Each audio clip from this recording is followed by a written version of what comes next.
MCQs American Literature. Early American Literature. Historical background.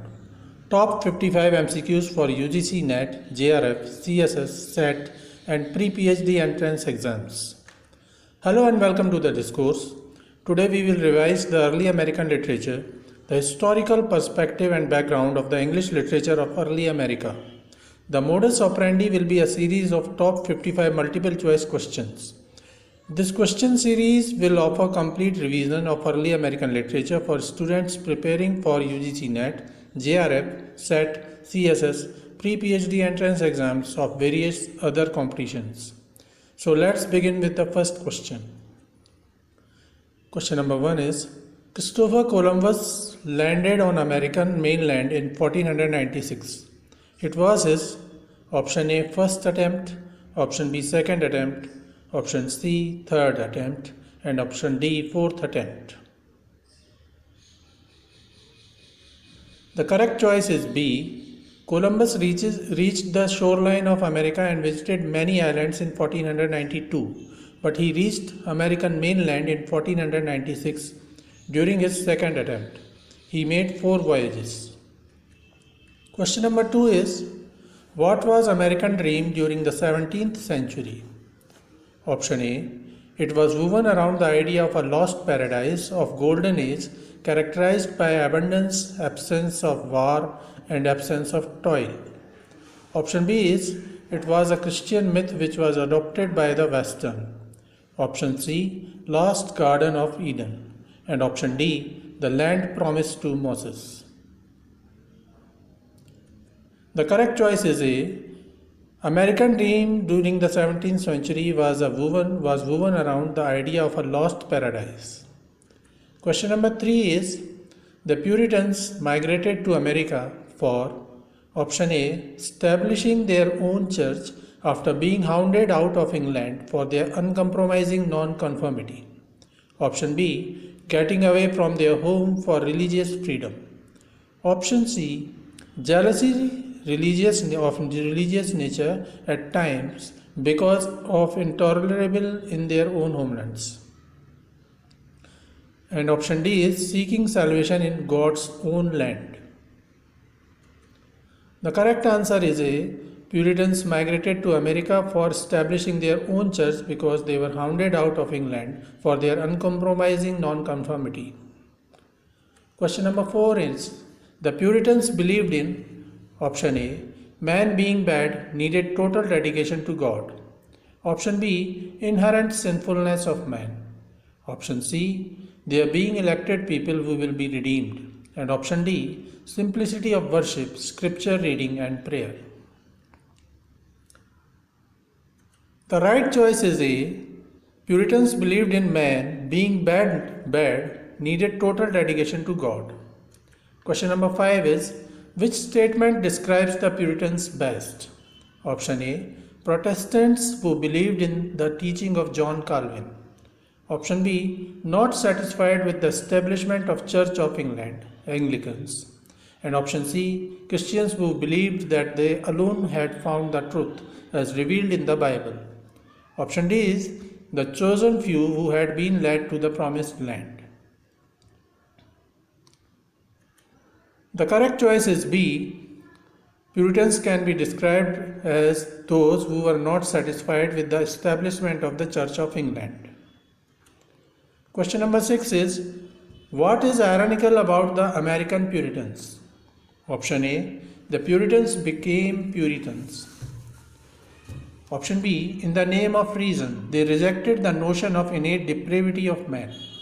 Option C, during the 19th and 20th century, they became less intolerant and developed an intense moral earnestness and a heightened sense of duty. And option D is, Puritanism was dissipated. The correct choice is C.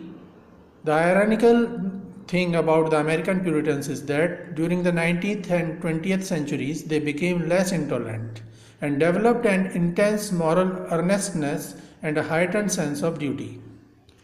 Question number 7 is, what is the contributions of these New Englanders? Option A, They provided the American culture with endurance and moral backbone. Option B. Inhibited normal development. Option C. Gave Americans self discipline and a sense of duty. And option D. Made people industrious.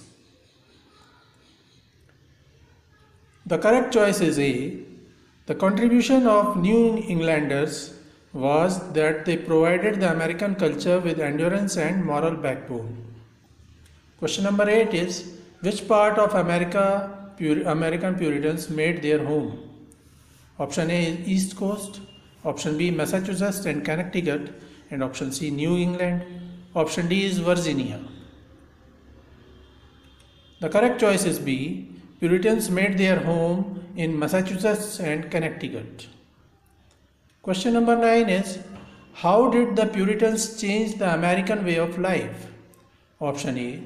Most of the Puritans' leaders who came from England were educated men, and they educated America in a way, establishing Harvard College in 1636. Option B. They taught people to read and write. Option C. Education was a key to salvation. And option D. They established schools and colleges in every town. But the correct answer is A. Most of the Puritan leaders who came from England were educated men, and they educated America in a way, establishing Harvard College in 1636. Question number 10 is, there are 7 great Americans who gave America its identity. They are George Washington, Abraham Lincoln, Mark Twain, Theodore Roosevelt, Justice Oliver Wendell Holmes, Franklin D. Roosevelt, and the 7th one is option A is Christopher Columbus, option B James Monroe, option C George Washington, and option D Benjamin Franklin. The correct choice is D, Benjamin Franklin. Question number 11 is, who spoke, "Give me liberty or give me death"? Option A, Abraham Lincoln, option B, Patrick Henry, option C, George Washington, and option D, John F. Kennedy. The right answer is B. This quote, "Give me liberty or give me death," was of Patrick Henry. Question number 12 is, who spoke and fired the shot heard around the world? Option A, Ralph Waldo Emerson, option B, Edwin Beckham, option C, Benjamin Franklin, and option D, George Washington. The right choice is A, Ralph Waldo Emerson, from poem Concord Hymen. Question number 13 is, who said this? The meaning of the word America flows from one pure source within the soul of America, is the freedom of mind and spirit in man. Option A, Theodore Roosevelt, option B, James Monroe, option C, Herbert Hoover, and option D, John Holmes. The correct answer is C, Herbert Hoover, from his address, The Meaning of America, Homecoming. Question number 14 is, who said this about America? How little do my countrymen know what precious blessings they are in possession of, which no other people on earth enjoy. Option A, Herbert Hoover, option B, Thomas Jefferson, option C, Benjamin Franklin, and option D, James Monroe. The right answer is B. This quote is of Thomas Jefferson. How little do my countrymen know what precious blessings they are in possession of, which no other people on earth enjoy. Question number 15 is, who said about American foreign policy, "Speak softly and carry a big stick"? Option A, Theodore Roosevelt, option B, James Jefferson, option C, George Washington, and option D, Benjamin Franklin. The correct choice is A. The policy of "speak softly and carry a big stick", or the policy of "big stick", was of Theodore Roosevelt. Question number 16 is, who wrote an epitaph for Abraham Lincoln's sweetheart? Option A, Henry Wadsworth Longfellow, option B, Robert Frost, option C, Walt Whitman, and option D, Edgar Lee Masters. The correct answer is D. Edgar Lee Masters wrote an epitaph for Anne Rutledge, who was the first love of Lincoln. Question number 17 is, who wrote these lines of the Declaration of Independence? That all men are created equal, that they are endowed by their Creator with certain unalienable rights, that amongst certain unalienable rights, that among those are life, liberty, and pursuit of happiness. Option A, Thomas Paine. Option B, James Monroe. Option C, Thomas Jefferson. And option D, Daniel Webster. The right choice is C. Thomas Jefferson drafted the Declaration of Independence, and these lines were in the original rough draft of Declaration of Independence. Question number 18 is, Americans believe, like Ralph Waldo Emerson, whosoever would be a man must be a nonconformist. Besides him, who are the other 7 well-known dissenters?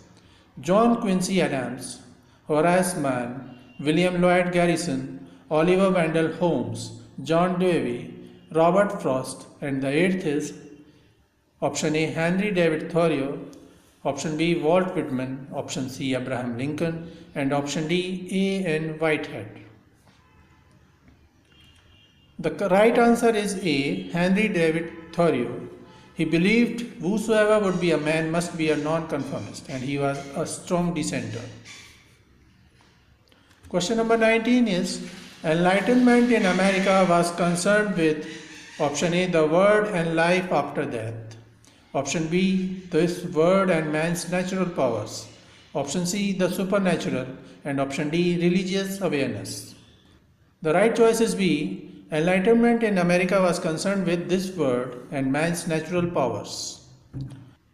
Question number 20 is, in the 18th century America, the most significant writing was concerned with option A, American society, option B, government and politics, option C, theology, and option D, religion and moral teachings. The correct answer is B. American literary heroes were preparing the masses for independence, and hence the writings of 18th century America were concerned with the government and politics. Question number 21 is, what were the ways of Paine, Adams, and Jefferson used to shape democracy in America? Option A, battle for victory of people's will. Option B, persuasion and debate.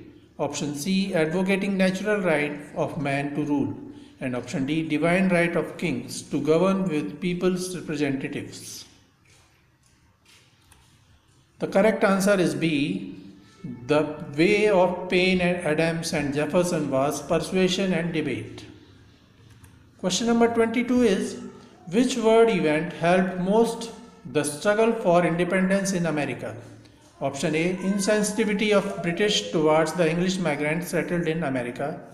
Option B, writers advocating the role of man to shape his own future.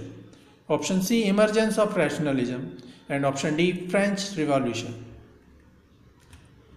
The correct answer is D, French Revolution. In fact, many of the American revolutionists were in France during the French Revolution. Question number 23 is, rationalism made people optimistic for option A, God and nature are benevolent seeking harmony. Option B, progress is through human effort. Option C, happy society is possible and within reach of man. And option D, progress is inevitable if pursued rationally. The right choice is D. Rationalism made people optimistic for progress, as it is inevitable if pursued rationally. Question number 24 is, who demanded complete political independence in America? Option A, Hamilton. Option B, Thomas Paine. Option C, Jefferson. And option D, Adams. The correct answer is B. Thomas Paine, the writer of Common Sense, asked for complete political independence. Question number 25 is, which aspect of American life was highlighted by Romanticism? Option A, intellectual life. Option B, emotional aspirations. Option C, individualism. And option D, frustration. The correct answer is C, individualism. Question number 26 is Emerson, Thoreau, and Whitman represented which aspect of American Romanticism? Option A, individualism and optimism, a bright picture. Option B, emotions rather than intellect. Option C, naturalness. And option D, spontaneity. The right choice is A. Emerson, Thoreau, and Whitman represented individualism and optimism, a bright picture. Question number 27 is Poe, Hawthorne, and Melville represented which aspect of American Romanticism? Option A, morbid emotional forces. Option B, basic contradiction between man's aspiration and actual conditions.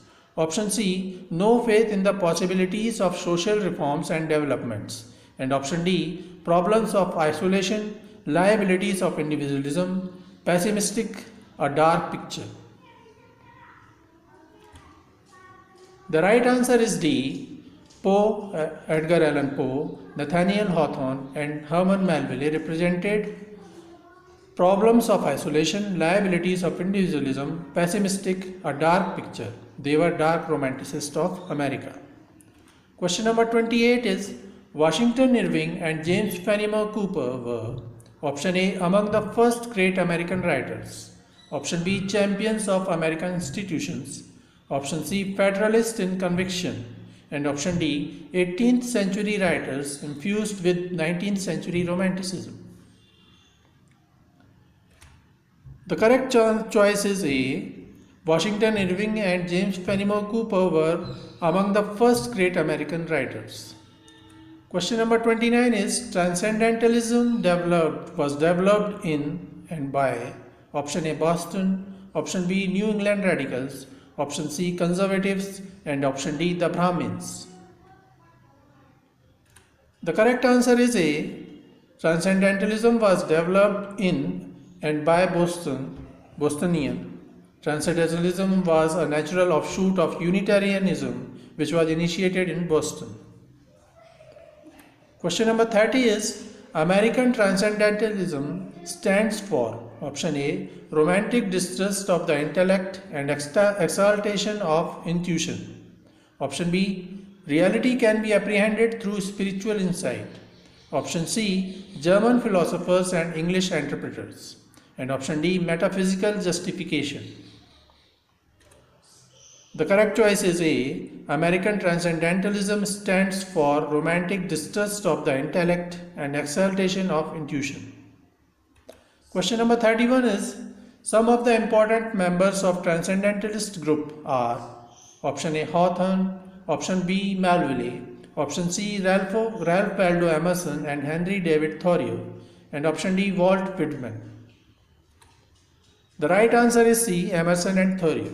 While Ralph Waldo Emerson, Henry David Thoreau, and Walt Whitman all were Transcendentalists, but in this question only the option C contains two names, and the question begins with some of the important. So the right answer is C. Question number 32 is Emerson's major message was option A, self-reliance, option B, social reform, option C, confidence, and option D, progress and virtue.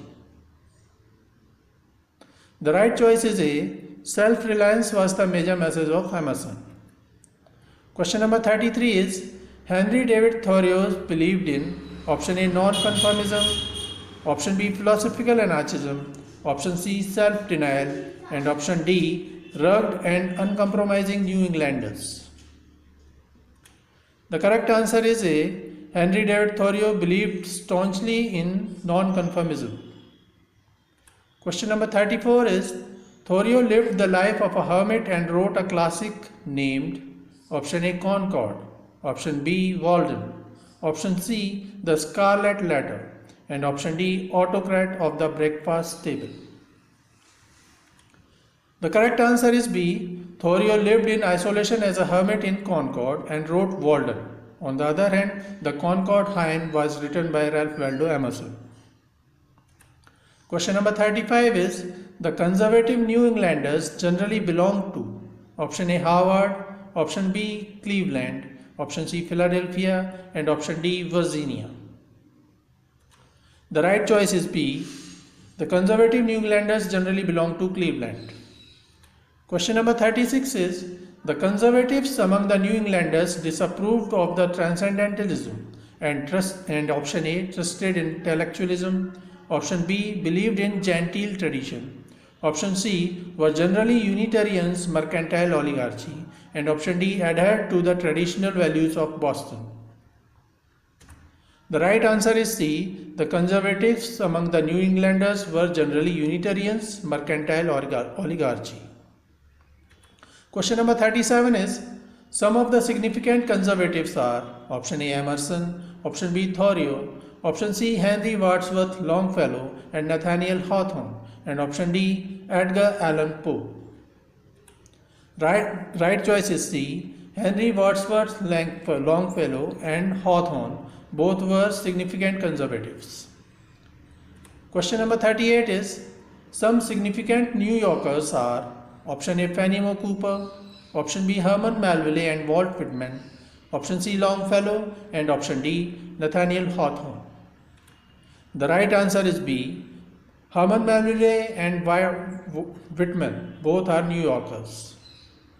Question number 39 is, American literature after 1890 shows option A, the complexity and changes in the nature of American life, option B, the world wars, option C, economic depression leading to introspection, and option D, emergence of a wide reading public.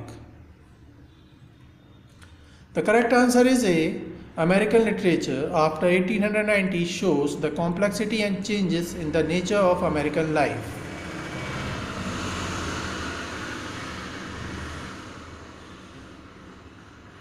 Question number 40 is, the vast land and variety of cultural background in America gave option A, literature of Negroes, option B, literature of New Englanders, option C, regionalism, and option D, literature of West and Midwest.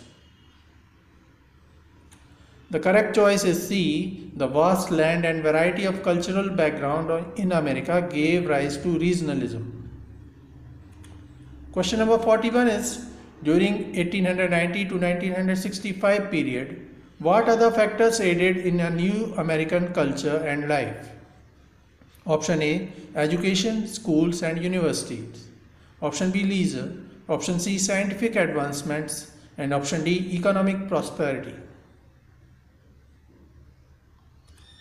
The correct choice is A.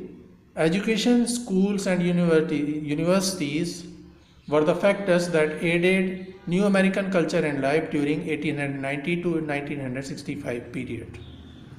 Question number 42 is, naturalism.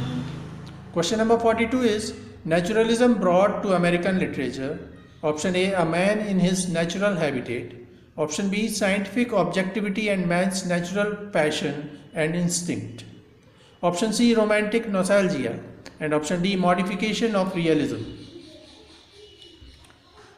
The correct choice is B. Naturalism brought to American literature scientific objectivity and man's natural passion and instincts. Question number 43 is, the naturalistic writers were inclined towards option A, determinism in their viewing of man. Option B, the question of free will. Option C, expository interpretation. And option D, dominant bias. The right choice is A. The naturalistic writers were inclined towards determinism in their viewing of man. Question number 44 is, oratory has always been a proud American tradition and a natural habit which has the most significant factor of option A, observing all the available means of persuasion, option B, rhetoric, option C, choice of words, and option D, tonal appeal. Now all these factors appear to be true answer and they are true answer, but the most appropriate is observing all the available means of persuasion. So the right answer is A. Question number 45 is, who were the first American orators? Option A, preachers, option B, priests, option C, lay leaders, and option D, politicians. The correct answer is A. Preachers were the first American orators. Question number 46 is, the early American orators were trained in Option A, Aristotelian rhetorical devices. Option B, need of the hour. Option C, sprinkling of slangs and dialects. And option D, compulsion to reach the audience by any means. The right answer is A. The early American orators were trained in Aristotelian rhetorical devices and they used them. Question number 47 is, literacy and learning were not widespread, but the capacity to listen to speakers and to criticize them know no bounds. These lines show, option A, why America benefited so much from oratory. Option B, ability to listen. Option C, ability to listen carefully and speak forcefully. And option D, inherent capacity to listen intently. The most appropriate answer is A. America benefited so much from oratory. Question number 48 is, which literary work helped Abraham Lincoln become American president? Option A, Aunt Philip's Cabin. Option B, Moby Dick. Option C, Walden. And option D, Uncle Tom's Cabin. The correct answer is D. Uncle Tom's Cabin was the novel that helped Abraham Lincoln become American president. Question number 49 is, Harriet Beecher Stowe influenced American life as option A, a storyteller, option B, intellectual aristocracy, option C, political realist, and option D, introspective nature. The right answer is C. Harriet Beecher Stowe was a storyteller who influenced American life as a political realist. Question number 50 is, which novel is known by the name of propaganda novel? Option A, Dread, A Tale of the Great Dismal Swamp. Option B, Uncle Tom's Cabin. Option C, Tom Sawyer. And option D, Aunt Philip's Cabin. The correct answer is B, Uncle Tom's Cabin. Aunt Philip's Cabin was written to negate and to reduce the effect of Uncle Tom's Cabin. Question number 51 is, anti-slavery was manifested by option A, John G. Whittier, option B, Abraham Lincoln, option C, Harriet Beecher Stowe, and option D, T.W. Higginson. The right choice is B. Abraham Lincoln manifested anti-slavery. Question number 52 is, what are the two traditions that have enriched American literature and language? Option A, Indian folklore and Negro spirituals. Option B, Indian songs and Negro dreams. Option C, saying and tales. And option D, religious traditions and magic. The correct answer is A. Indian folklore and Negro spirituals enriched American literature and language. Question number 53 is, the American folklore consists of option A, British folklore, option B, combination of British, French and Spanish, option C, Indian and Negro folklores in combination with European traditions, and option D, Chinese and Asian folklore. The correct choice is C. The American folklore consists of Indian and Negro folklores in combination with European traditions. Question number 54 is, who wrote Venetian Life in 1866 and Italian Journeys, which was published in 1867? Option A, Mark Twain. Option B, Ralph Waldo Emerson. Option C, William Dean Howells. And option D, Nathaniel Hawthorne. Question number 54 is, who wrote Venetian Life in 1866 and Italian Journeys, which was published in 1867? Option A is Mark Twain, option B is Ralph Waldo Emerson, option C, William Dean Howells, and option D, Nathaniel Hawthorne. The correct answer is C. William Dean Howells wrote Venetian Life and Italian Journeys. Question number 55 is, realism was handled deftly by American writers. They are William Dean Howells, Henry James, and option A, Melville, option B, Hawthorne, option C, Emerson, and option D, Mark Twain. The right answer is B, Nathaniel Hawthorne. He was a realist. So these were the questions based on early American literature. We will continue to discuss more MCQs related to the early American literature. Please stay with the discourse. Thanks.